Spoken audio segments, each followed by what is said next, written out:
I call this special meeting of the Lakota Board of Education of November 20th, 2023 to order. Mr. Zink, call the roll, please. Mr. D. Here. Ms. Bodie. Ms. Casper. Here. Ms. Schaefer. Here. Ms. O'Connor. Here. Please join me in the Pledge of Allegiance. Mr. Zink. Pledge allegiance to the flag of the United States of America and to the republic for which it stands, one nation, under God, indivisible, with liberty and justice for all. Board will move to number 3, approving the agenda. Is there a motion to approve the agenda? So moved. Thank you, Mr. D. Second. Mrs. Casper. Please call the roll. Mr. D. Yes. Ms. Casper. Yes. Ms. Schaefer. Yes. Ms. O'Connor. Yes. Mr. Zink, we'll move to treasurer update. Would you like to introduce our guest? Yeah, we have guest speaker Nancy Nix, our county auditor, coming in to talk about property values today.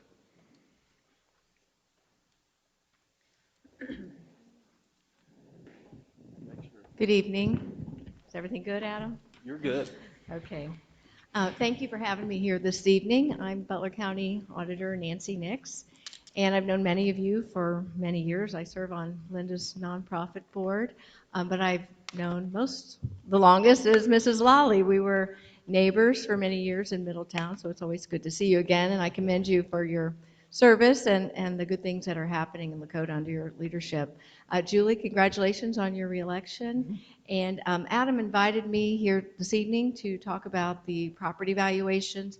I don't know how much time you want me to take. I can be as short or longer-winded as you like. As long as you need. Okay, we have had so many town halls that you're only getting me tonight. I've had my staff out so many nights lately, especially throughout October, talking about the values. But I wanted to at least pass these around.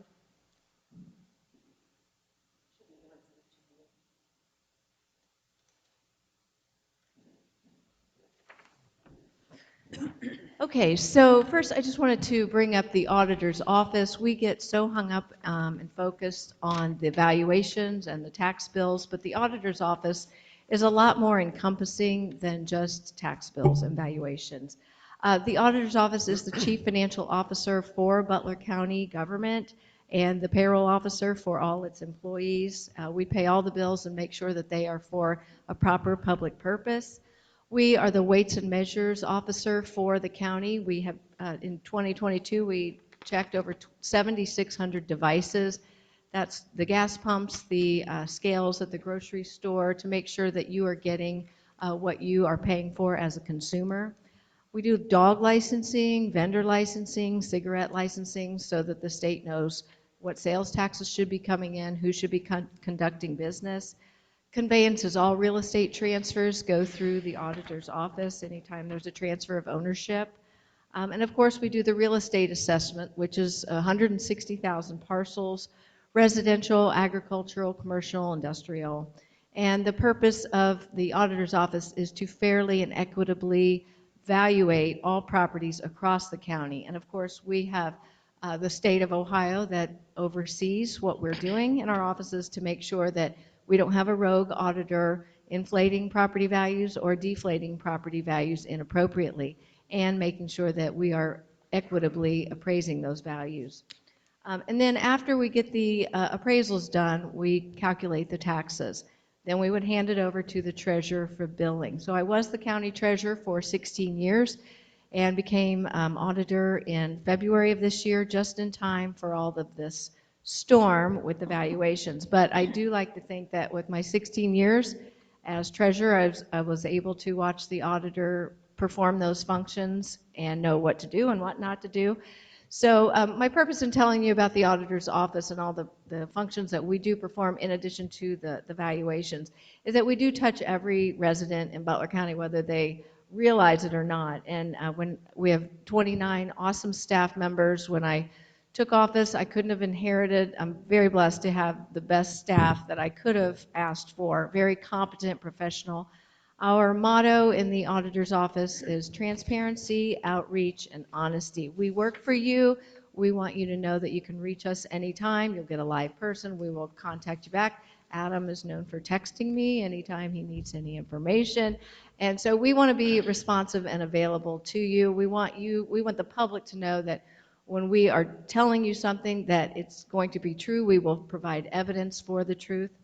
But what Adam asked me here tonight to talk about was the triennial update and the valuations of the 160,000 parcels in Butler County. As you know, many of you have already heard me speak ad nauseum. We had the town hall in Westchester, and Kelly and Julie were both there. Linda, I talked to you in Rotary, and Julie, you were in a meeting with Mrs. Lally at the board office, along with Adam. So I apologize if you're having to hear this again. But the auditor is tasked with reappraising the whole county every 6 years. In 2020, we had what was called a reappraisal. 3 years later is a triennial update. So this year was our triennial update. A reappraisal is where our in-house auditor staff, and not every auditor's office has in-house staff, some of them outsource their appraisals.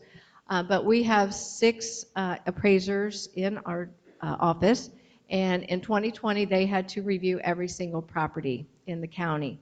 But as in a triennial update, what we are doing is having to move values in accordance with the market based on a goal or a parameter set by the State of Ohio Tax Commissioner.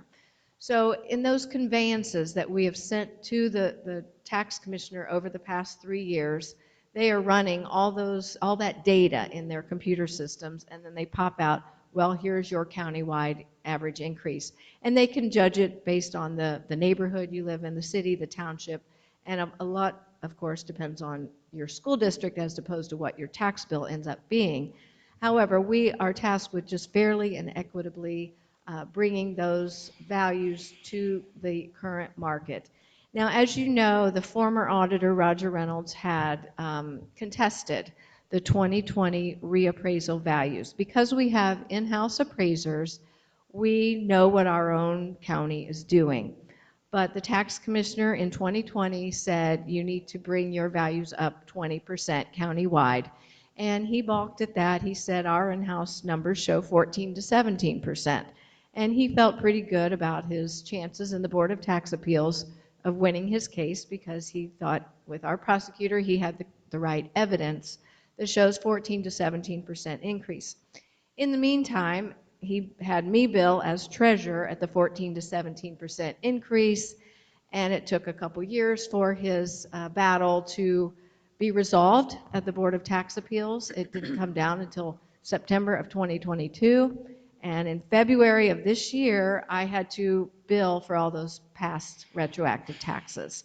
And that was because we had to take the highest valued places, Westchester, Hamilton, Fairfield City, and Fairfield Township bore the brunt of those retroactive taxes. So that was 40% of the county. We moved it by those 4 locations per the state tax commissioner having won the case in the Board of Tax Appeals. I tell you this because Butler County has been on the front end of battling the tax commissioner, starting with Roger Reynolds 4 years ago. He started this battle in 2019. It took until 2022 for that to be resolved. And then in March of this year, April, we were catching wind that we were looking at a 42% increase countywide. Well, we had thought that 20% was absolutely insane, and so then 42%, our commissioners got involved. They held some summits in our county with our lawmakers, gave them marching orders, go to Columbus, fight this is ridiculous, people can't afford 42% increase in their values. So we've been battling that ever since. It's been in the paper a lot, on the radio, on the TV, just the battle itself. And I think over time, with all the media communications, people at home understand this is a state lawmaker issue. It's not the county auditor, it's not your local officials that are trying to whack you with taxes. It's not that at all. This is state law. The only thing that has changed from prior years is this inflation in the real estate market has been exacerbated by the pandemic, by the federal trillion spent, because millennials are in the buying mood and they're the biggest demographic. There's a whole host of reasons that the real estate market is so out of whack. And the argument that Roger Reynolds was making as auditor when he was contesting with the state tax commissioner, he was saying, why aren't you looking, the law says, look, you can look at 3 years of data, but the tax commissioner was saying, no, we are only going to look at 1 year of sales data to base our numbers on. And he was saying, this is a crazy market. Why can't you have the discretion to look at 3 years. Why aren't you looking at 3 years? And they say 1 year of data is the best evidence of value. So we've gone back and forth with the tax commissioner. We ended up at a 37% increase countywide. The lawmakers have been working on changing the law, the 3-year average, or we're now looking at homestead all these months. So it started in Butler County. It took a long time for other lawmakers in other counties to get involved because their residents weren't really hollering about it. They were slow to learn of these drastic increases in property values and the effects that they were going to have on their tax bills. So we began having town hall meetings. I wish we would have had this venue for our one in Westchester, because it was standing room only and it was out in the hallway. And so all these chairs would have been really nice. I didn't think about it. But we had so many residents come to our town hall meetings. We had 5 regular town hall meetings: Westchester, Hamilton, Oxford, Fairfield, and Middletown. And then we had one at CAUV for agricultural. And we had at least over 100 people at every one. I'd say maybe up to 130 in Westchester, maybe Oxford. They were very well attended. I will say the farmers, they stayed and helped clean up the chairs. I mean, as farmers do. So I think everybody now understands this is a crazy market. The only redress we have is our state lawmakers. They understand. Whenever anyone complains to us, we explain the process and we say, call your lawmakers. We are still looking at House Bill 187. That's Representative Thomas Hall's bill that was trying to force the tax commissioner to use the 3-year average of values, but they have changed tack now because they realize we don't have a value problem. The problem is our tax code. And so they are trying to beef up homestead. So it has gone full circle from a value thing over to homestead and beefing up the homestead credit that will be available to the elderly that qualify for the homestead program. I won't go into all the details of that because it's so fluid, and actually we're not going to know anything until December 13th, and our bills are supposed to be going out in February. And as treasurer, I know that those bills take a year to get the assessment and then do the calculation and then spool the bills and get them mailed. So trying to rush it with a law change in December 13th, it might be a tall order to get the bills out timely. But we shall see. We're kind of in limbo, and we've been in limbo for months and months. But we want to assure you we'll always be transparent and let you know what's happening. We get a lot of communication correspondence from our residents who are alarmed. I will say also, since we are in the Lakota School District, the 20 mil floor plays a big part in what we're talking about. And I know that's very confusing for people, but 8 of our 10 school districts in Butler County are at the 20 mil floor. Lakota and Fairfield school districts are not at the 20 mil floor. And it's extremely confusing, but all I can say is for those 8 of 10 school districts that are at the 20 mil floor, as values go up, the rates will stay the same, meaning it'll be a dollar-to-dollar increase in their property tax bill. However, Lakota and Fairfield, luckily, as your values increase, your rates will reduce so that the levies will collect the same amount. So the residents in Lakota and Fairfield, we tell them that their tax bill itself will increase because you have inside millage. It will increase 10 to 15%. The residents in Hamilton and Middletown and other areas of the county, they're looking at 20 to 30% or more increase in their tax bills. So I wanted to present that to you. I appreciate Adam inviting me here tonight, and I'd be glad to answer any of your questions, though I know I've spoken to many of you already.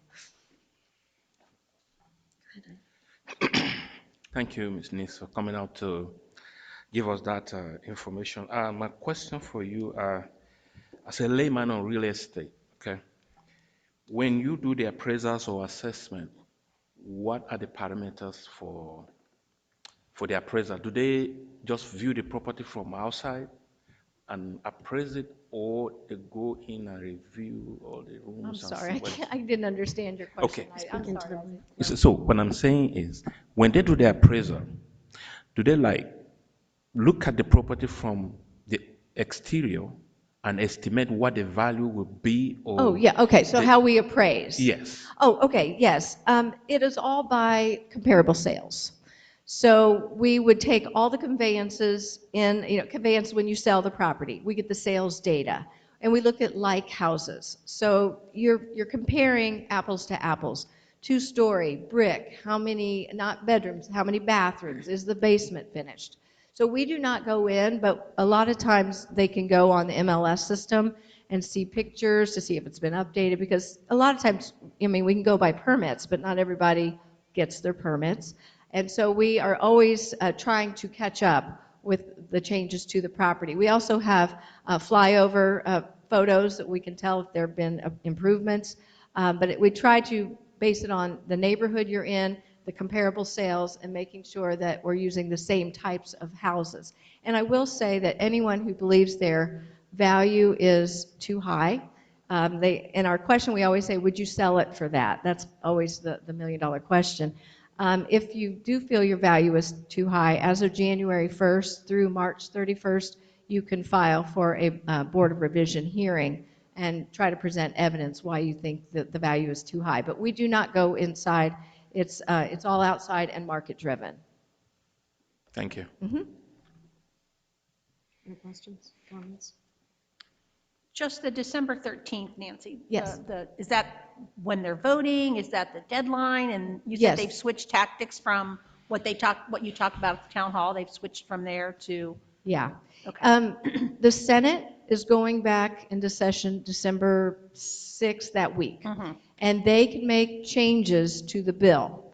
And these are major changes, because you're talking about 3-year average to changing homestead. And so they can vote that in, and I think Senator Lang, who's been working tirelessly on this, feels he can get that done in the Senate. But then it has to go back to the House for concurrence. And so it will rely on who shows up December 13th, because that's the House date that they're supposed to be in session. And, the House is sort of in disarray, as we know. So it sort of depends on if they can get together and vote it in, and then will Mike DeWine sign it, and I would assume he would sign it. So I think it mostly hinges on the House. Because they were just saying, we were at a conference last week in Columbus, and how few sessions both the Senate and the House have remaining this year. Oh, right. It's been not good. So, yeah. Is there a chance that it will not happen at all this calendar Yeah, year? there's a chance. I think the changes to the valuations is dead. That's not going to happen. I think there was enough outreach. Auditors across the state. I testified in June for changing to the 3-year average along with other office holders. We could do it in June. If they would have forced the tax commissioner to use a 3-year average of valuations in June, we weren't so far along in the process, it could have worked. But the auditors across the state have been vehemently against this, even back in June, 3-1. Because it changes a valuation process that has a lot of credibility and that has been in place and that isn't broken. And so they've just said over and over, we have a tax problem, fix the 20 mil floor, beef up the homestead. And we gave a whole list of alternatives back in June, or actually back in May, to our lawmakers how they could fix these bills. So now we're at the 11th hour and they're trying to scurry and get some changes to homestead to at least help our elderly stay in their homes, because those are the most impacted. And when we were having these town halls, we were showing where valuations had increased 130%, while incomes had only increased like 29%. And so it's that gap that has hurt so many people in trying to afford their real estate taxes, especially the elderly on the fixed income. And so the homestead would target those elderly. But it would still go up to $75,000 in income. It wouldn't revert to where it had been, where every single person over 65 years of age got the homestead. So there are still some income limitations, and the homestead credit itself would go from $25,000 to $30,000. So it's not even a huge panacea there, but at least the state would be kicking in half of the funding, and then the other part would be a loss to the local districts. So if this doesn't happen this year in the Senate, the tax bills will go out as normal with Correct. Lakota seeing a 10 to 12% increase? That's correct. Okay. The tax bills in Lakota would be 10 to 15% increase in their tax bills, if there is no change. Can you help me understand that? Because given that depending on if we have class 1 or class 2, we either have about 30 mills or 36 mills, and only 6 of those are inside mills. So 20% or less to me are inside millage. So the rest would be reduced because of House Bill 920. Right. So when I take 37% times 20%, that only gives me at most like a 7.5% increase. So I'm struggling to understand where this 10 to 15% increase comes in. That's just an estimate, big picture. 20% of your bill is the inside millage, unvoted millage, and you have commercial and agricultural that went up 12 to 18%, commercial industrial 12 to 18%, residential and ag, well, ag was 116%. I think there's just too many moving parts for me to drill down into why Lakota would, this came from Mike Stein at a high level, Lakota and Fairfield in their bill 10 to 15%. I think at this time, because we don't even have final values, we've not, we've had the election with any other levies, we don't have the rates back from the state, we're still waiting on the state lawmakers. That is just really a ballpark. And I would think if you wanted to go deeper, we'd have to get Mike Stein involved in that. I told Adam, I said, don't be asking real tough questions without Mike Stein here. He does all our tax calculations. Because I see Adam has in the forecast, it looks like a 4.5% increase. And it actually shows the prior 3 years, we've had an average of a 1.4% decrease in our real estate revenue. So again, I just don't want people to be caused undue anxiety, expecting twice as much as what the reality is going to be. Mm-hmm. And if we look at, even if it's the 7%, the consumer price index last year was 8%. So we would still, in terms of real purchasing power, be not even keeping up with inflation with what I think our increase is going to be. So I just want to make sure that we don't cause undue alarm. I mean, nobody wants any increases in taxes, but if the real purchasing power is staying flat to improving for everyone else other than Lakota, I want to make sure that we're clear. I've also made a attempt to try to get as much information into the presentation for the forecast as possible, because as Nancy mentioned, with all of these moving parts, it's not as simple as how much is a 1% increase. It's because it's some houses receive more than others. Do you have a dollar amount? Any kind of a dollar amount? I have worked that through, and I'll get to that on my presentation. I can tell you he is some a guru assumptions. of school funding when Yes, we he have these is. meetings with the treasurers. Adam knows his stuff. This has been very tricky, though, because it's almost like you have to get it to one static example to then roughly try to apply it to other examples. So it has been, I'm going to need a nap by the time tonight's over. So when you've been going and looking at all of this in more detail, I know in your brochure that you handed out at that meeting, the town hall, it says that your attempt is to have values be at 90 to 92% of sales. Are you finding that that is consistently been the case? Yes. Yeah, we're looking now at 2023 sales, and we're very low. That's why we don't want to overly encourage the Board of Revision, because we believe our values, the tax commissioner requires us to get it to 90 to 92%, but that's old data. And with the real estate market continuing to climb in 2023, I don't see a lot of success with Board of Revision, but there will be isolated cases where people will be able to prove that our value is too high. Normally, we're not very high. But are we, I guess, are they consistent? Like, are some at 75 and some are at 95, or are you finding that they're mostly? Well, In the no, I mean, past?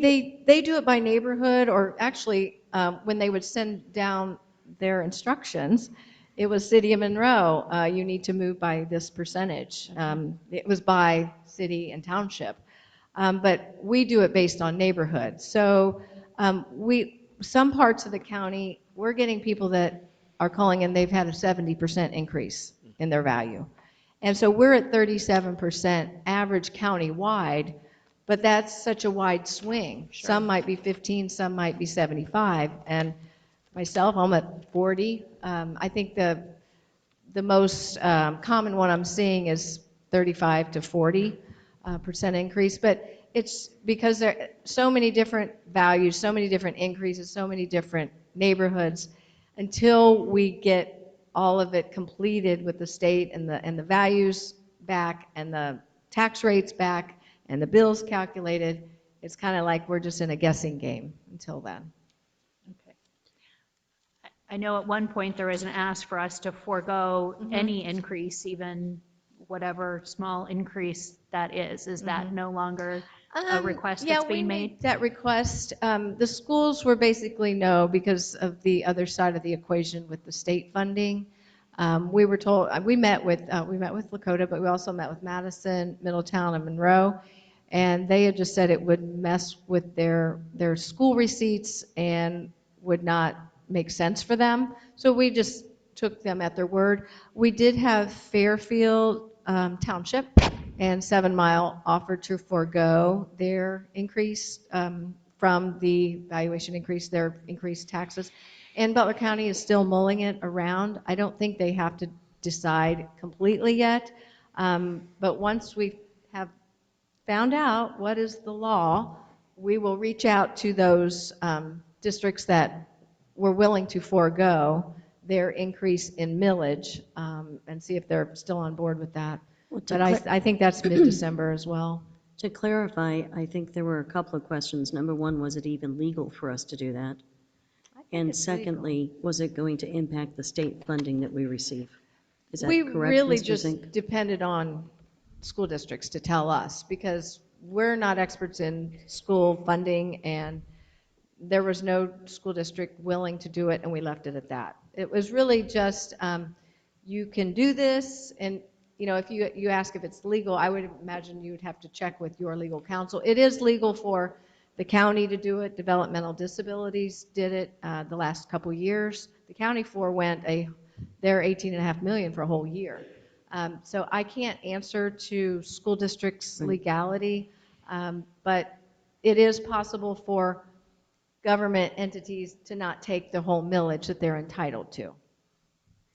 I just recently sent our information for our debt service fund over to Mike at the county auditor's office, and I'm anticipating we will see a reduction in our bond collections coming up in tax year 23. Yeah, he did tell me today that several school districts, I don't think he listed Lakota, but Middletown and Hamilton, Madison, but it was saving at least, I don't know, Middletown, I thought they said $1 million a year, reducing the millage in the bond fund.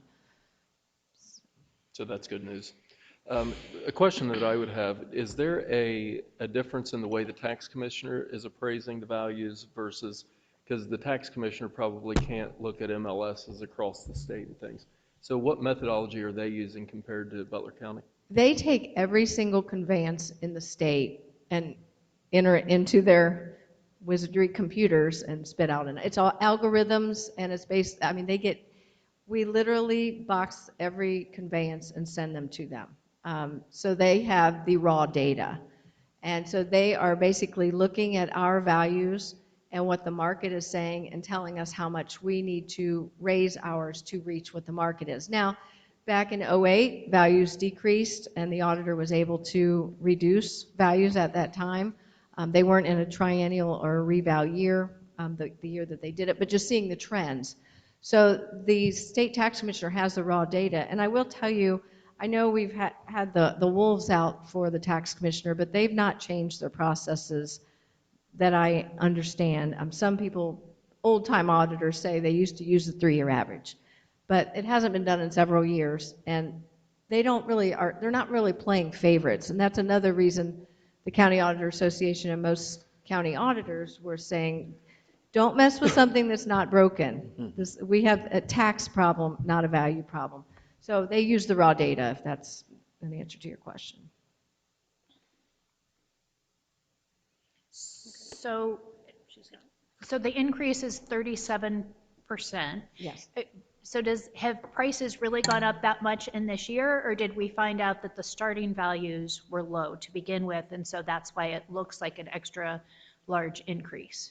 Well, they're basing it on 2022. That was the whole argument, was we were saying 2020 through 2022, and our in-house appraisers were saying that would keep us down to around 25% increase instead of the 42 that they started with. So they got it down to 37 looking at the final year only. And the real estate market has continued to rise in 2023. But the argument, the last time we did this was 2020, when we were saying 14 to 17% increase, and the state tax commissioner was saying 20% increase. I think there's an argument over which sales they use and which sales we use. We happen to be more local and know which ones are qualified sales. They're in Columbus and don't know Butler County, and to try to overrule them, you must go to the Board of Tax Appeals. They are the final authority. So I can't say whether ours were inflated or deflated. All I know is based on what our values now and based on 2022 sales, we were told we had to get up 37% countywide, and it was city by city, township by township. That's how they based it. And the highest one was in Monroe at 41%. The lowest was part of Sharonville at 25%, and it went down from there. I think Middletown and Fairfield City were both at 40%. If you take out the 37% this year and the decrease in 2010, 2012, right in that, whenever that was, what seems to be normal?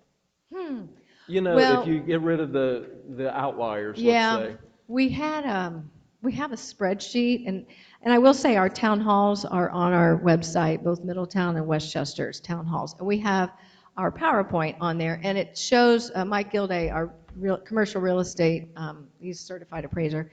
He has the values for the last 15 years, and so I don't know what normal is, but you can see it, and it dips down after the '08 financial crisis. It kind of comes back up, and then in the last 3 years, it's just like skyrocketing. So I think it's pandemic related mainly, and it's basically a housing shortage that we read about. I'm sure you read the Wall Street Journal. It talks about it all the time. The housing shortage after the '08 financial crisis, they weren't building homes for many, many years, and then with the pandemic and all the trillions spent, and also the demand for housing because of all the people leaving the cities now that they can work from home. It has just put such strain on the residential market because the commercial and industrial are going up only 12 to 18%, while residential is up at 37%. So it's just market forces. When people get upset, I just think, well, it's everywhere. I mean, it's just real estate inflation is way higher than normal inflation. Other questions or comments?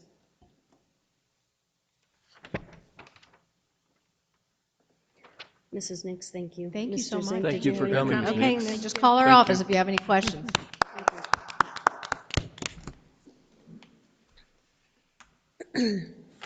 Thank you for coming and answering questions for us. We appreciate it. Mr. Zink, the 5-year forecast review? All right. Tough act to follow. I'm going to do my best to keep everybody awake and get out of here at a reasonable hour. Got my clicker. We're all set up. Okay. So now for the 5-year forecast review, this is a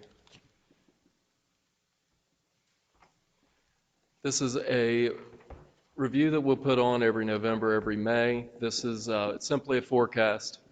We use this for long-range planning and to help the district navigate financial issues that we may be seeing.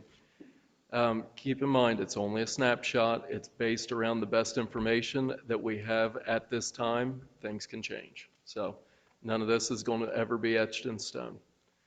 And we do review this internally. This is constantly a major topic for us. But on top of that, we do have to submit this to the state for, it's the way the state auditor's office and Ohio Department of Education will keep an eye on how we're doing financially. Okay, so where do our resources come from?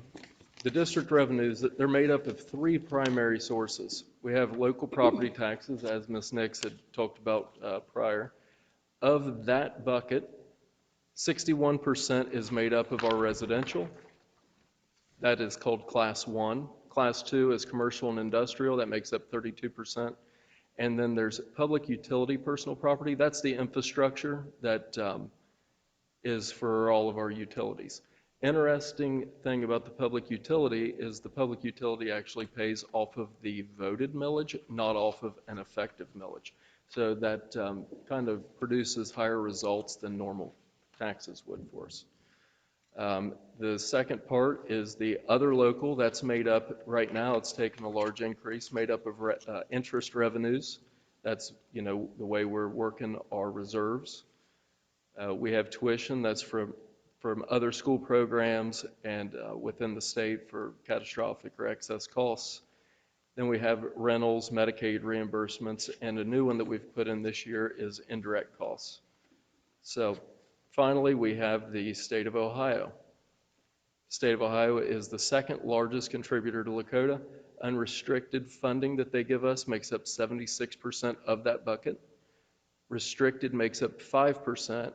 And then there's the state portion of the property tax, as Ms. Nix had mentioned with the homestead and rollbacks. That makes up 19% for us.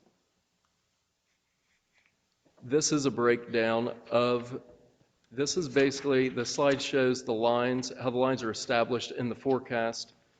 The previous illustration did carve out the TIF revenues. In this one, they show up in that other line of the 5-year forecast. So, as kind of mentioned, the local revenue makes up 69% overall for our operating revenue, with the state at 31%.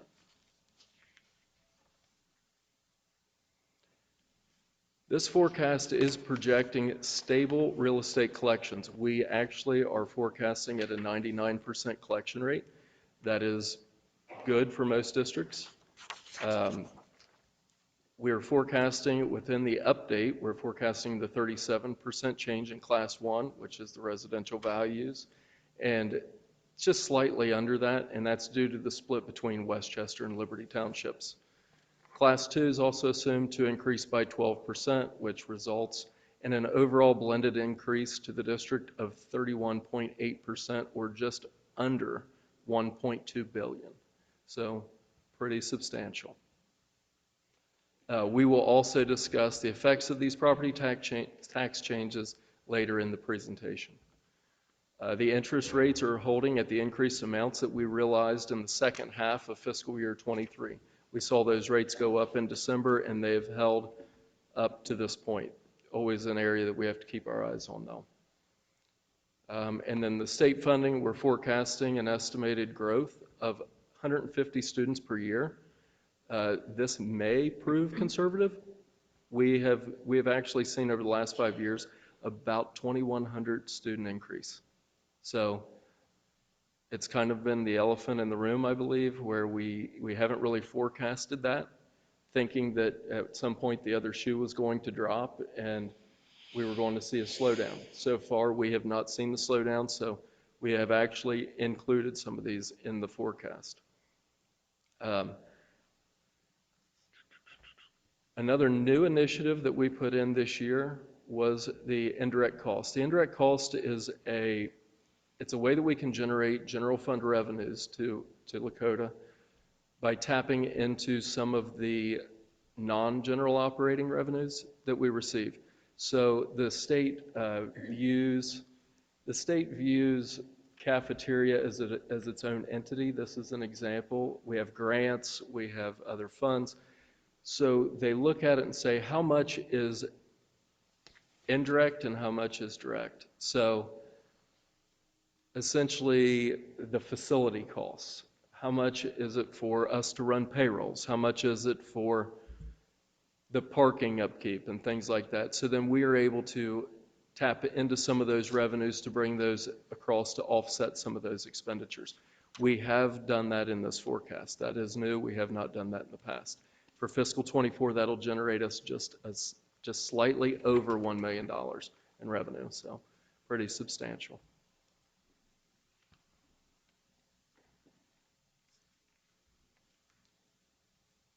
Yep. Click down here. Okay, so challenges to the future operating resources. We have a tax reappraisal coming in 2026. That was one of the reasons why I'd mentioned what's normal. So we are forecasting at this time about a 9% increase in our Class 1 and about a 5% in the Class 2. Based on some of the trends we've seen over the last several years, we find that to be within range.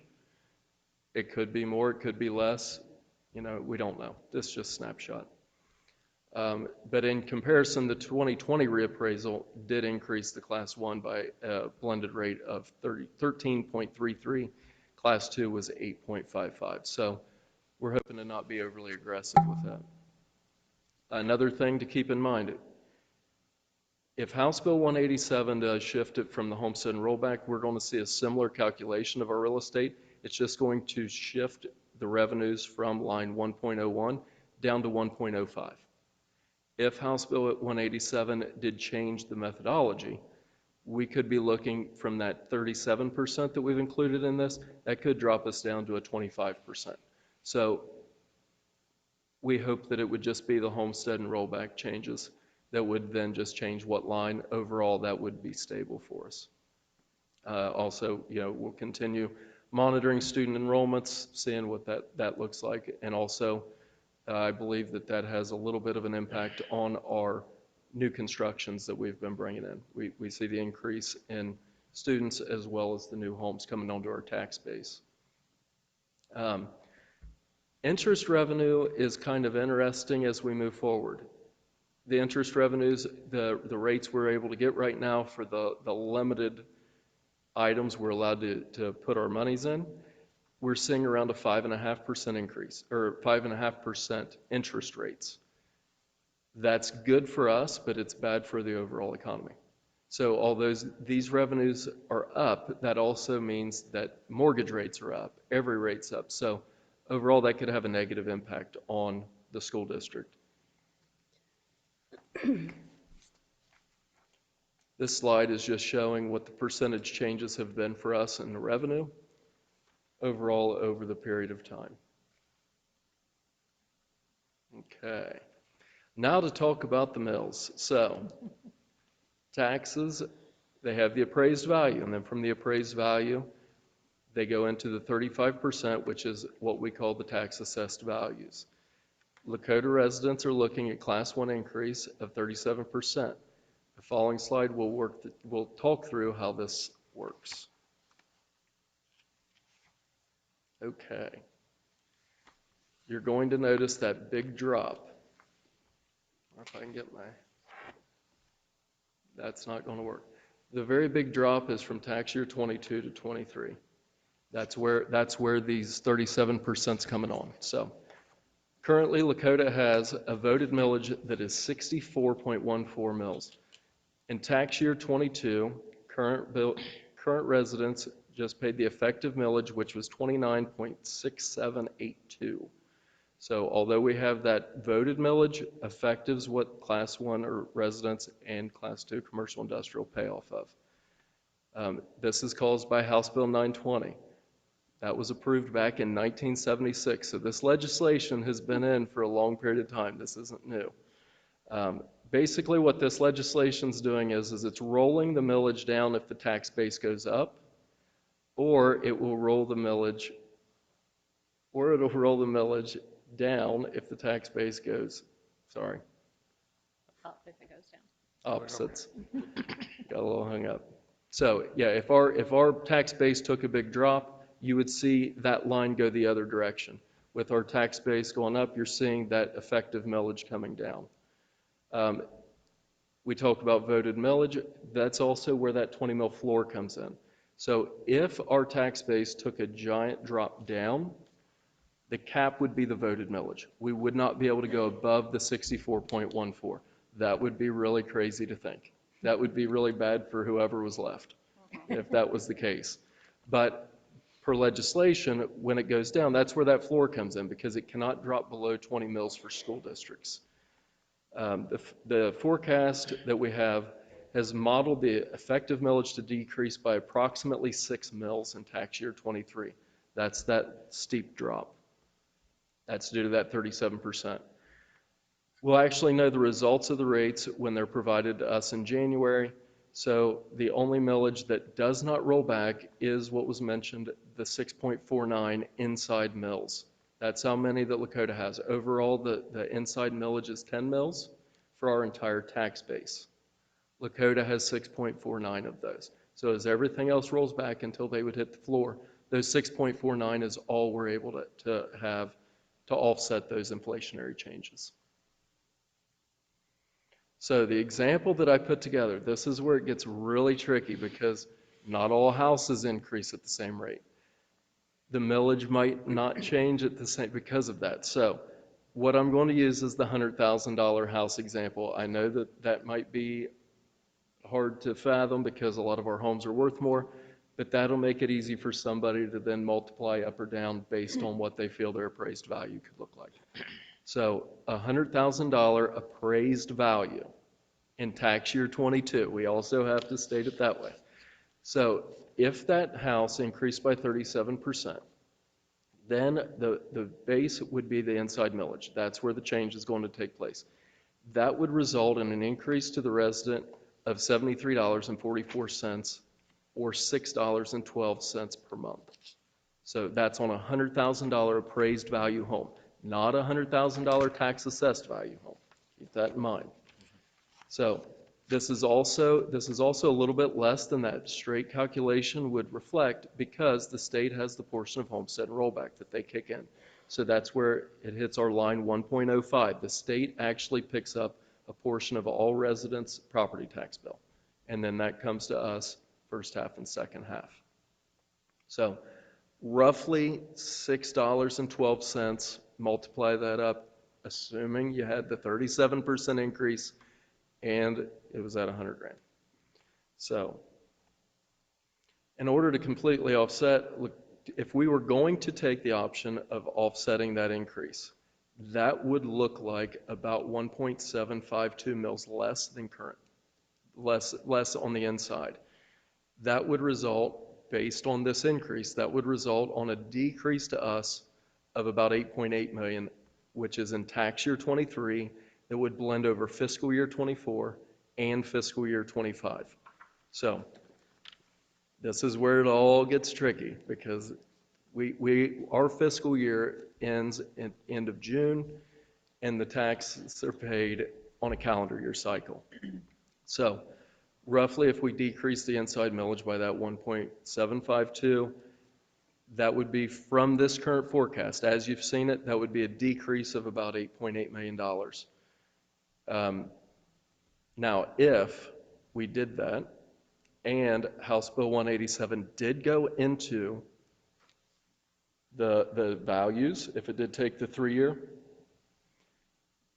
then that would actually create a $10.5 million decrease, because they're assuming that the House Bill 187, when we looked at that with the values, would take us down to about 25%. So that would give us about a $1.7 million loss compared to what we had in tax year 22. So forecast is fiscal years, I've got to talk tax years. It is very, very confusing. Linda looks at me like she's ready to throw the gavel. Wouldn't be the first time, it's okay. Okay, so now, moving on from revenues, how do we invest our money in our students? 77% of our operating fund directly goes to staff. This is through the wages, mandated pension contributions, and the district portion of healthcare premiums. Doesn't take into consideration the employee portions. Then just under 22% goes to the services and supplies section. which, as most people know, the largest portion of that section is made up with our busing. If we did busing in-house, then we would see an even larger portion that would be in the salary section, salary and benefits. So facilities, everybody's probably wondering how that could be so small. That's because debt payments do not show up in the 5-year forecast, as well as our permanent improvement fund. A lot of those regular maintenance items that we take care of, paving of the parking lots, roofs, things like that, we're paying out a PI. That does not show up in the 5-year forecast. If we didn't have a PI levies, if we didn't have 2 mills of PI, then that would be a very large impact for us on the forecast. This slide breaks down how the forecast actually reflects in each individual line. So salaries, benefits, and the purchase services, for most schools, that's going to be the biggest portion. For us, that makes up 94.7% of our overall operating budget. Okay, so notable expenditure assumptions we have. The wages in fiscal 23 and 24, they both reflected the approved increases that we had currently in our collective bargaining agreements. This year, it's actually on a calendar year, but we did see a 25% increase to our healthcare expense. And then the ESSER, we had an ESSER funding that was used to pay for a lot of staff. Those have came back onto the general fund in fiscal year 24. So that also created a large increase to our expenditures this year.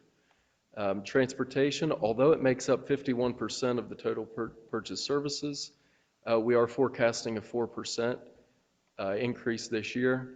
However, that has since been pulled back by about $1 million due to, we're estimating right now, due to the driver shortage and cancellations, people calling in sick, or lack of subs, we have about 8 routes getting called off per day. So because of that, each route's roughly about $400 to the district. We've brought that in along with the overall routes of the 5-day strike that we had. So that's where, although we had the 4% increase, we're pulling that back due to some of these things that are out of our control at this time. So then on the future expenditures, let's talk about some of the things we have here.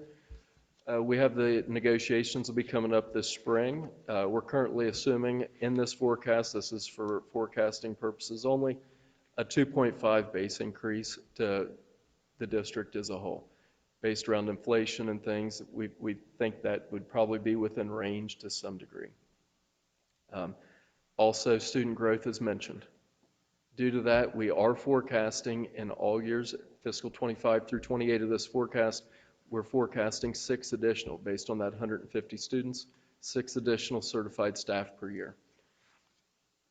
Healthcare is now, we're hoping that healthcare, based on what we've had, information we've received from our brokers with a couple additional initiatives that we've put in, we are forecasting that'll kind of stabilize back into around our 10-year average, which is about a 7% increase per year.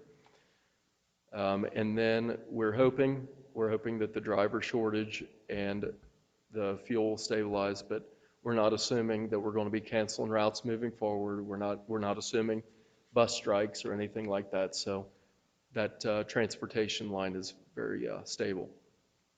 Another new addition to our forecast is our new curriculum rotations have increased the forecasted expense, and you'll find that in the supply section. And this is anticipated to produce improved results on the state report card. So that's an investment that we're making in the students. Here's a snapshot overall, actual with forecasted, what expenses have done historically.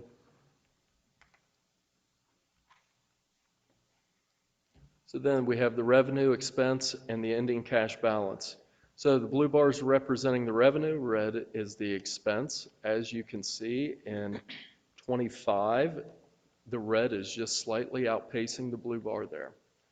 The green line in this chart, that's representing our ending cash balances. So as we've always talked about school finance, it's always very cyclical. That's where you hear the things like cycle. I'm not going to say the L word.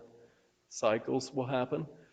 But our curve is much flatter than what you'll see in other districts. A lot of that is due to the COLA salary schedules that were put in that helped regulate some of those changes in salaries and expenditures over time. So the curve is much flatter, which is a good thing. That helps us to be able to project. Another thing is the yellow line, that is the 90-day line. That's important due to policy 9218. We've mentioned this before. When the green line would come into contact with the red line, that's where the policy says that the superintendent and treasurer need to come up with a plan to figure out how to offset this. Green line comes into contact with which line? With the yellow line. Thank you. You said red. Sorry about that. When the green line would hit the yellow line. So as you can see, that's out to fiscal 28. We still have a nice gap in there. Now, we've added, I saw this at the previous forecast presentation, didn't know why we didn't have that included. There is also now a black line in there, which is reflecting the 150 days cash. In that policy, if you drop down one more paragraph, that's where it speaks to it 150 days. That's where the superintendent can come up with initiatives that we could use to create new programming. So there's a decent gap that it comes back down into that line in fiscal 28 based on the current forecast, but we do have some room in the current years.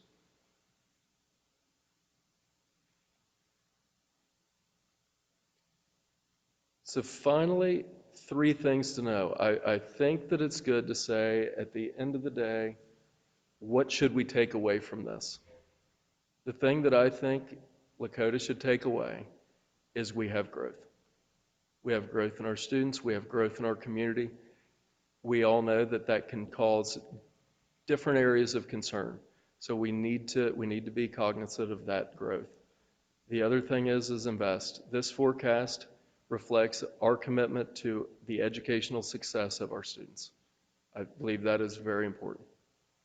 We are showing curriculum cycles in here. We all want results.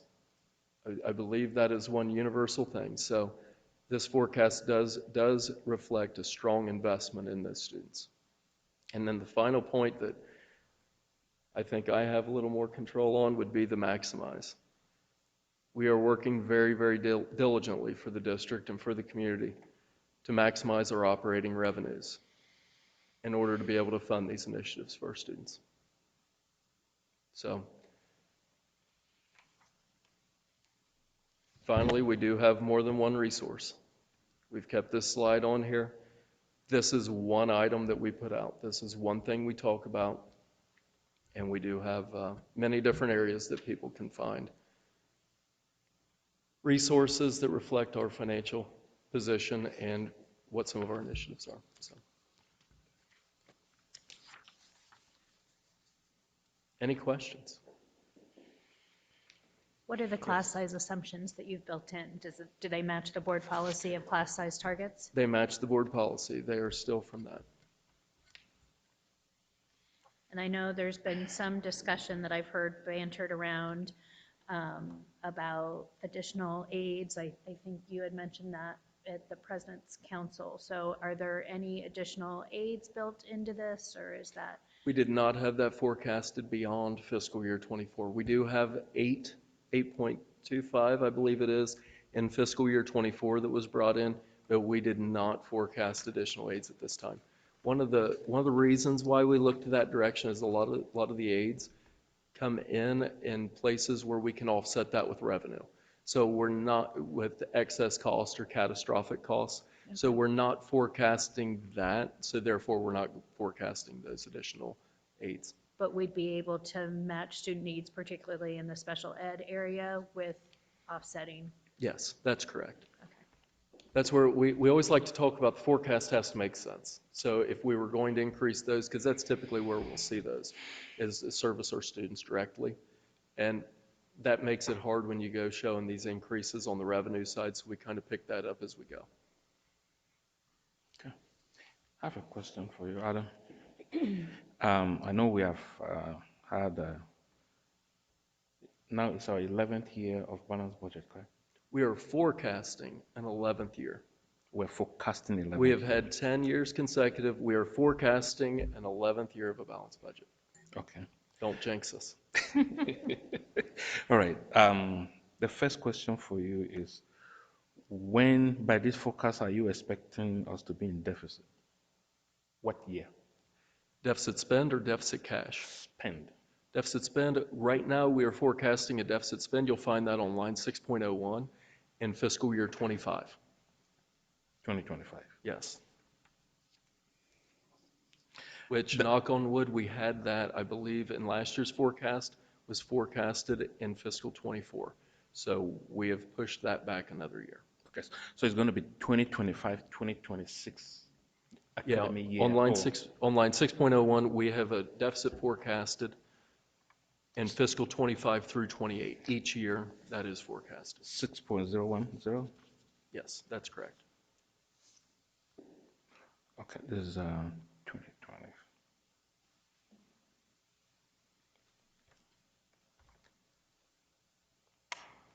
Okay, what do you mean by curriculum rotation?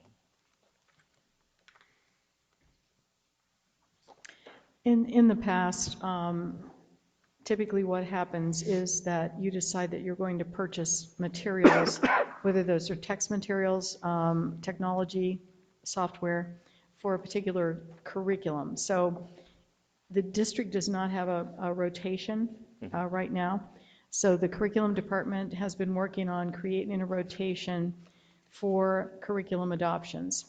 This year, you will see two major curriculum adoptions because of the governor's ruling about the science of reading. And math was already on the adoption cycle for this year. Reading has been added, but we are still waiting on the governor to give us the list of what's approved. So those two typically would never be on the same year of a cycle. Social studies perhaps will be next year, science the following year. So what you do is you cycle your curriculum, and then in year number 5, you would start back again with math. Year number 6, you would do reading again. So your text materials and your software is always updated every 6 years for that particular subject area. So a curriculum cycle is just making sure that you have the budget evened out enough so that you don't spend, you don't adopt social studies, science, math, and science all in the same year. So you cycle it out. Okay. And it's now, it used to be a 5-year cycle until companies started to give a 6-year license. So now it's a 6-year licensing, so it's a 6-year adoption cycle. The way we've captured that, you can find it on page 18 of the assumption document. Reason we've built that in there is because with this being a 6-year and this is a 5-year forecast, this will be a rotating list as we can bring these back through. And that way the readers will be able to see the amounts that we are forecasting at this time. You know, once we hit fiscal year 26, the science could be 7 million. But then, you know, it could be 3. You know, we'll adjust as that comes up, but it's based on the best information we have at this time. Okay. I heard future negotiations, you have 2.5% base increase. That is the max, or you think there's a possibility that that could be higher? There's always a chance. The one thing that I've seen a lot of schools do in their 5-year forecast is they will say, we know what our negotiated agreements are, and so after that, we're going to go 0%. The reality is most people, I would always ask, have you ever seen a 0%, with the exception of being in a fiscal emergency? The answer is typically no. No. So what we're trying to do is have a reasonable document so that whether it was up, down, we're minimizing the changes that we could see when the negotiation time came. That way the board and the leadership can have a better snapshot of where we are at this time.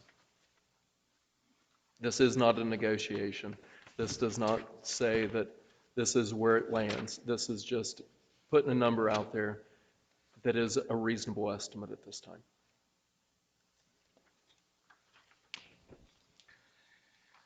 I believe in last year's forecast, I believe we had that reflected as a 2. So we've bumped that up about 0.5. 0.5. Yeah. Here, the treasurer/CFO submits the forecast, but the Board of Education is recognized as the official owner of the forecast. That's correct. And that is why I'm asking all these questions, because for me to approve a budget and I'm going to own it, I need every question answered. So please be patient. I'll do the best I can. For 2025, what would you think would be the cost of the deficit? Let me pull The up my cost. forecast document.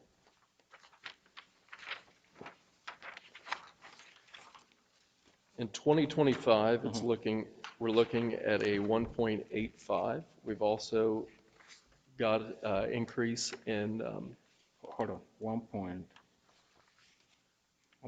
right here, in that blue line, in 6.01. oh, 6.1. Yeah, you asked what the deficit is and what caused Okay. it. So we do have an increase in our revenues due to the property tax change. We're also bringing in those indirect costs, but then we're also bringing in a curriculum cycle as well. And so that's a new expenditure to the forecast. So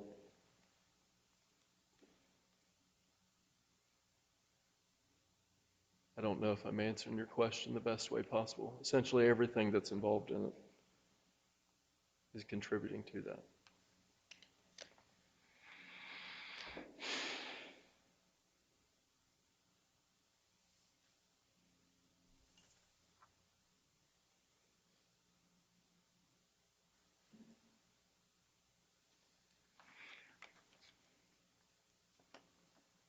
What would be your projection to, if any, that we can cut in our upcoming 2024 budget that will avoid that deficit? Did you ask what we could cut? Yes. I do not have the answer to that.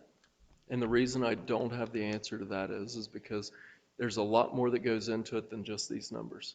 We would have to weigh out a lot of different options. The district leadership team would work together on that, along with the building principals, to see if that was the goal of the board, that you really wanted to ensure that we had balanced budgets year over year over year.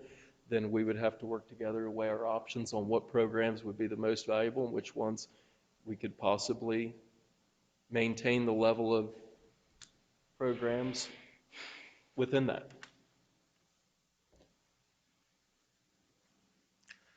Okay. And in the last forecast, the deficit was in '24. And so now it's been pushed to '25. This is just a snapshot in time. It could change, which is the good thing about how Adam does it, is that he does work really hard to be pretty accurate, so it does keep moving. Yeah, that, and then when we come to the next submissions, then we'd like to talk about the changes. You know, what changed one forecast over another. I mean, we could have some different initiative come out and completely overhaul and change the curriculum cycles, completely overhaul the way we're looking at staffing. There's many factors that would go into that. That's just based on what we have at this moment. Okay, I think this will be my last question. I hope, from what you Depends on how I answer. Okay. How will negotiation of contracts or how will negotiations of contracts or the things that are within our control will affect the seriousness of this deficit? I believe that most of the people that are working for Lakota local schools also embrace what went on back in 2013, and I don't think anybody wants to see that happen again Challenges. with the going for additional revenues and the rifts that had to happen and had to take place, because, you know, I know I wasn't here for that, but the horror stories that I heard of 8 or 9 different, both spouses worked at the district, both lost their positions. That's something That's that sad. none of us Yeah. would want to see. That's right. So I believe that when the time comes to work through that, At the end of the day, we're all Lakota. We're all on the same team. Thank you. Mrs. Casper? I must have answered that correctly. No more questions? No, no And more the- questions. Yet. Yeah, Not yeah. yet. Not- I don't know what He will may come have up. some tonight, he can call you tomorrow. He might be thinking about it. Yeah, my line's always open. So the potential deficit spending in the forecast in '25 does not take into consideration the money in the bank, correct? We're not, That's correct. Overall, when you want to see the bottom line, you go all the way to the bottom, and we're in the, I guess that makes sense, bottom line. We've got about 151 days of cash at the end. The Government Finance Officers Association recommends a 60-day cash. I only went with the 90-day because that's our policy. policy. At 90 days, we're going to be bringing a plan to talk about what that looks like. Does that look like reduction? Does that look like making a plan for additional revenues? We'll know better at that time. But what makes our situation extremely nice is that smoother curve of our expenses. I think for those of you that have been here longer, that curve didn't used to look like that. It used to look like a lot more Roller peaks and coaster. valleys. Yep, yeah. so that helps. I'm glad you recognize that I'm new. That's okay. And that's the learning curve. Thank you. So Appreciate it. my only question would be, and we have talked about this, is there a chance we could, in May is when we do it again, right? We could go back, and I know we've been super busy, to the getting it at one board meeting and voting it on the next board meeting, Yeah, I believe so. to have a little bit deeper, and please believe me when I say I understand we've all been busy, but I'm the only person at the table that didn't see this document until yesterday afternoon. And I would really benefit from him having a little more time to see it. So just maybe in May, and again, I know we've been super busy with Yeah, craziness. I would like to shoot for in April. We just had so many I know. changes with this property tax agree. and with, I'm not throwing you under the bus, I'm just Yeah. saying if maybe we could, in the next time, try to get a little bit of more. absolutely. I'm also glad to seeing that we're spending some money on kids, that we're doing what we need to do to help kids. And that curriculum is a big piece of that. That curriculum is a big piece of that, so thank you. Is that it? That's it. I don't think we saw it either, so. I thought it agenda setting that No, they we went didn't over see it with this you, they document. said. We had a very brief agenda Yeah, we had to go very fast. because we had committee meetings after that. Oh, I thought the previous agenda, No, sorry, that's what I we was did told. not that review everybody- this. So yeah, the goal would be to bring this forward in April, Yeah. to do an overview, talk through it, and then in May. And then just, yeah, Put it on. because we are the stewards and we do have to approve the budgets and the appropriations and everything that we do. But this particular document, when we approve a 5-year forecast, we are approving that you did the document. We aren't approving that we agree with the document, correct? You are basically approving that the assumptions that we've used to generate these numbers accurately reflect the numbers. That you didn't just throw some made-up numbers in there. Are the assumptions fair, essentially? Okay. But yeah, this is the board's forecast.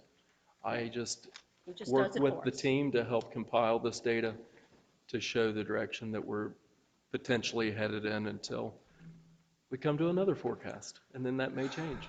Forecasts are forecasts. Anything else, Mrs. Casper? No, good, thank you. Mr. Schaefer? I had the opportunity to go over this in the finance meeting. I appreciate your attention to detail of working with the entire executive team to make sure that we are capturing what's happening in the district.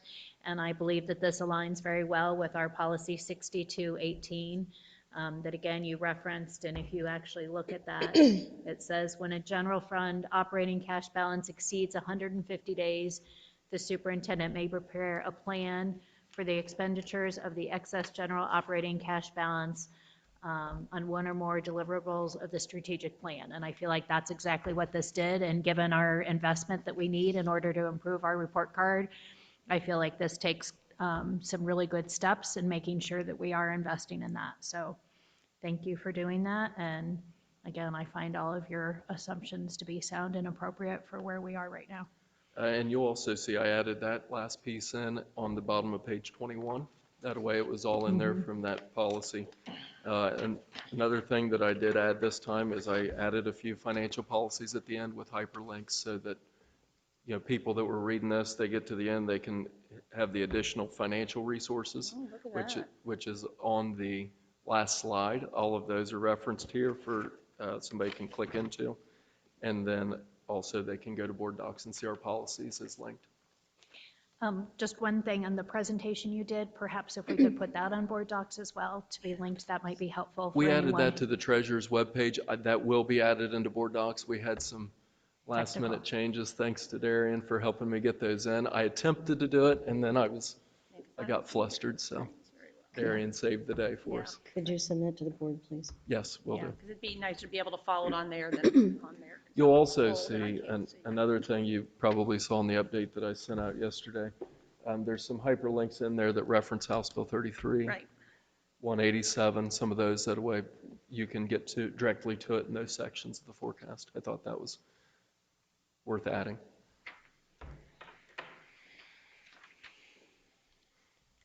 A few questions. First of all, thank you for the work. I know that there have been many distractions and appreciate the time and effort that you and your team have put into it. Looking at the curriculum rotation, since we will be adopting for the first time in several years curriculum, what's the impact on staffing? The impact on staffing shouldn't be anything. The impact on staffing is determined by the number of students that we actually have. We're not increasing curriculum team members or anything like that. Our innovation specialists are actually going to be working with teachers to implement curriculum. They're already in place, they're already staff members, they already do professional development. So there shouldn't be any implication on staffing per se. So adopting already developed curriculum will not result in a reduction in any staffing in the curriculum department? No. Right now the curriculum department has an elementary person, it has the executive director, it has a secondary person, and then there are 2 assistant directors who support the data work at each of the high schools and the middle schools. So no, it would not result in any of that. That's really, for a district this size, that's really a small curriculum department. And professional development also goes into that department, but there are only 2 people there as well. So it's a very small curriculum department. So their purpose will switch from developing curriculum to implementation through professional development? The secondary will continue to make sure that the courses are aligned with the OST, making sure that the data and the coursework are still there. They'll continue to do much of that same work. The difference for the elementary will be implementation of those materials in an appropriate way, in the way that the materials have been developed. And both groups, elementary and secondary, should be doing that as well, which they do. But the elementary side, they were actually developing the curriculum, writing the curriculum before. The curriculum with the reading will already be done, so the teachers can focus in on actually teaching what's there instead of always searching for materials and trying to find materials. Well, I think that's a better use of their time, so. Yes. And certainly helps to support better performance results as well. 6 certified staff per year, that's directly attributable to the 150 student growth that we're expecting? That's correct. Yes. Mr. Zink, I don't think you've accounted for this, and perhaps there's no way to do so, but the impact of what the Ed Choice bill is going to be on our 5-year forecast is a complete unknown. That is an unknown. That would also, if we've seen a shift that would shift the student counts, which would also result in shifting assumptions on the staff side. So it's kind of in the similar way with the instructional aides. We'll keep monitoring that as it goes and we'll shift it as appropriate. And Mrs. Schaefer had referenced a comment that we'd made in the President's Council about instructional aides. The specific point, just to clarify that, was we were talking about the fact that where we're seeing some overcrowding of students is by period within the day, not necessarily their homerooms or their other classes, but perhaps it's an advanced classroom, as Mr. Vogelman explained it, an advanced math class where out of 100 kids, 60 are going to advanced math and there are 40 in a separate place, and so those numbers don't necessarily balance out for a period of the day. And so we talked about, is it possible to do rotating aides so that there are extra hands in the room where those classes for one period of the day are a little bit bigger than they need to be. So just to clarify that point that was made.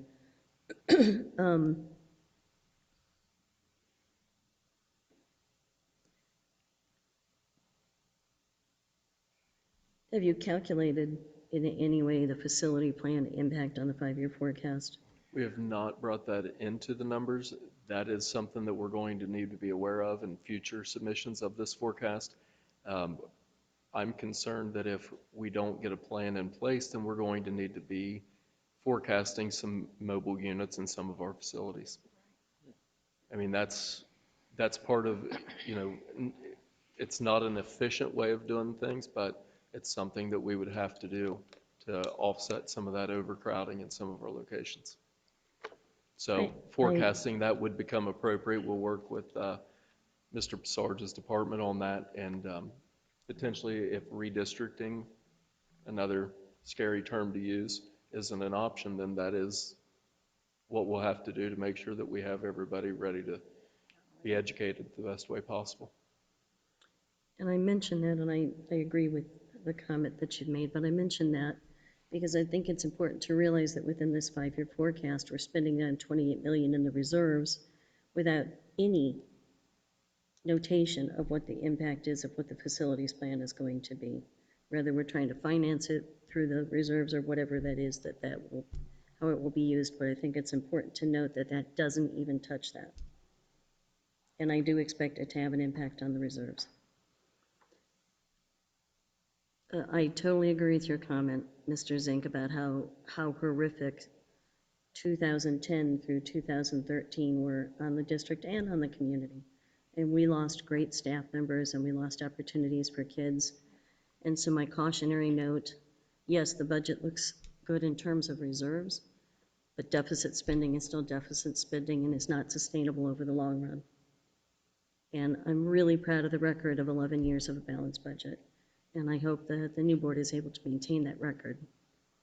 And I do believe it's appropriate to spend reserves when there's a good reason to spend reserves. I'm hoping that the board will justify those expenses to our community. The 2.5 base increase. In our previous contract negotiations, we've given a base increase. We've also given a cash stipend, and we also have a 1.97 cost of living increase already in the contract. So it's been closer to 5 to 6% every year instead of 2.5, and I want to note that that's significant. When you look at it, you have to look at the total compensation package. So have you included in your assumptions continuing the cost of living increase that's currently in the contract? Yeah, absolutely. It's you'll find that on the wages section. If you look at page 15, you'll see the cost of living adjustment and educational advancements. I've actually built that off of all current staff that we have because that's the information we have at this time. That actually is a little bit less than what you would anticipate it to be because so many of our staff are forward on that salary schedule due to transitioning. So we're kind of top heavy there. As we see more staff come in with those retirements, then that will normalize into what that COLA on the classified side, it's a 1%, and on the certified side, it's 1.97. So yeah, absolutely, that is 100% included in that. I want it to be noted that the increase is 2.5 plus the 1.97 plus any additional pieces that go into that. And another thing to note, when you see that line, that's only certified classified. There is no guaranteed cost of livings on administration or on the non-rep staff. So any increase to them would show up in that base increase line. They don't have any of the, it's only certified classified have the salary schedules, the COLAs. That was it on my questions, thank you. Can I reference something back? On the forecast, we do have on line 3.01 personnel services, and the average increases over the prior 3 years, and that was a 3.7 on those 3 years. So I thought that that might be helpful to show what was actual and what's happened. Is that including the cash stipend and the COLA, or is that just the That base would- All, increases? everything, I would. and That's total increased staff. compensation. This is all in. All right, are there any further questions? Mr. Zink, anything further? I don't have anything else to add at this time. I mean, there's several things that we've been working hard on that, you know, depending on the future goals and projects, you know, we could bring into this. And we also have unknowns. We've had, I'm not going to say the interim word, but we've had a couple of interim superintendents. We've had superintendent change. In my first year, I've worked with 3 superintendents.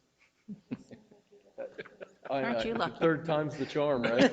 But that's stuff that I always tell when I do the presentation to the new treasurers is leadership changes what the trends look like. Yeah. Sometimes you'll see it go this way, sometimes you'll see it go that way, but these are all parts of the stability of our district.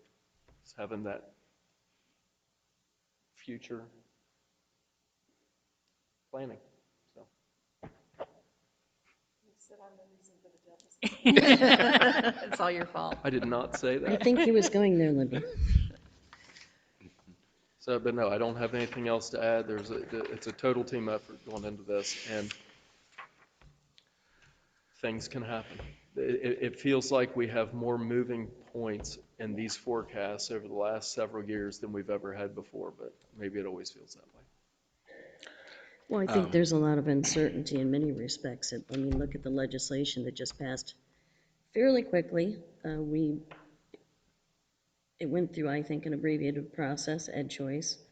That's $1 billion in funding from the state, which we didn't have an expectation of a year ago.